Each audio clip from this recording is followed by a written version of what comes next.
Good afternoon. I'm Raine Musñgi. This is Newsfeed.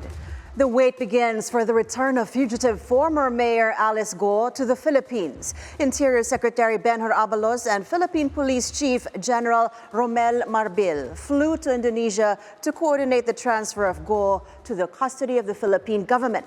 Officials from the Immigration Bureau and the National Bureau of Immigration are also present in Jakarta.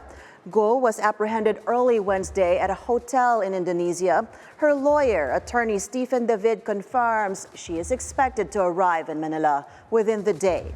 He adds they welcome Go's arrest, saying she's better off facing the accusations hurled against her.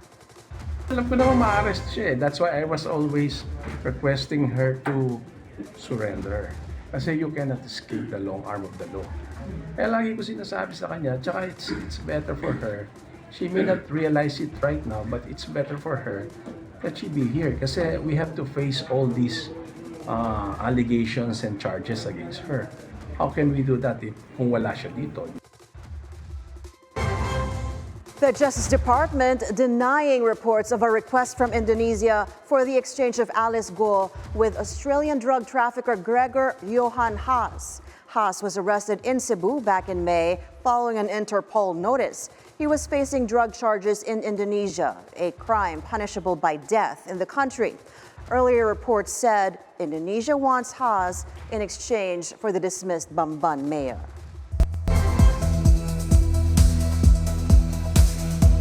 Another school shooting rocks the U.S.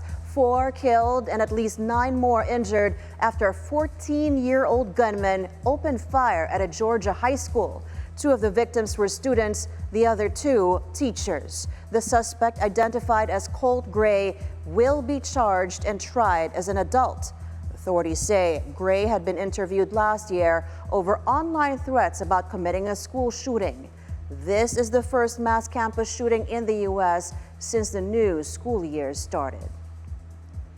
I'm out here because I'm really concerned for my community. I don't think that our educators or our students or our children should be concerned or scared of being harmed in a place where they can find refuge and like food and community. Like a school for education should not be some place where you worry about being shot. Speaking at a campaign event in New Hampshire, U.S. Vice President and Democratic presidential candidate Kamala Harris condemned the incident, calling for tighter gun laws. But this is just a senseless tragedy on top of so many senseless tragedies.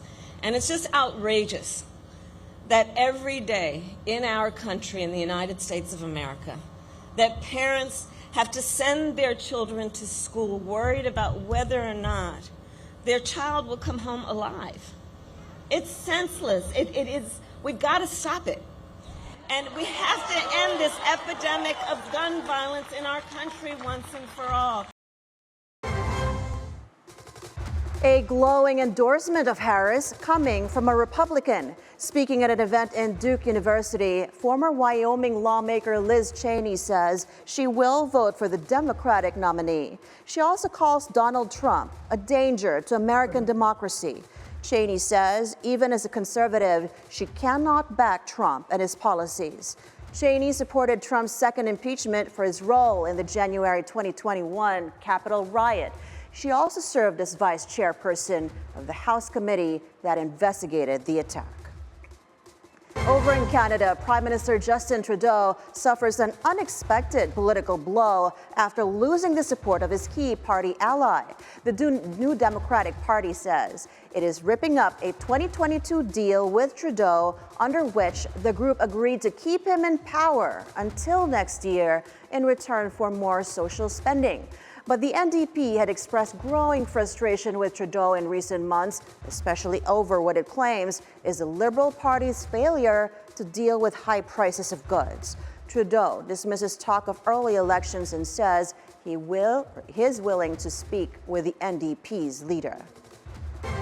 I have had, over the past number of years, many conversations about how we get things done for Canadians. And that has led to things like $10 a day childcare, dental care that has made a huge impact. But both of those things have more work to do in Parliament this fall, as we're moving forward on pharmacare as well, to make sure that free prescription contraceptives, to make sure that free insulin is available to Canadians. These are things that I know the NDP should care about, because Canadians care about it. So I look forward to conversations with Mr. Singh about how we're going to continue to demonstrate that confident countries invest in their citizens, invest in their future, because that's what we're doing.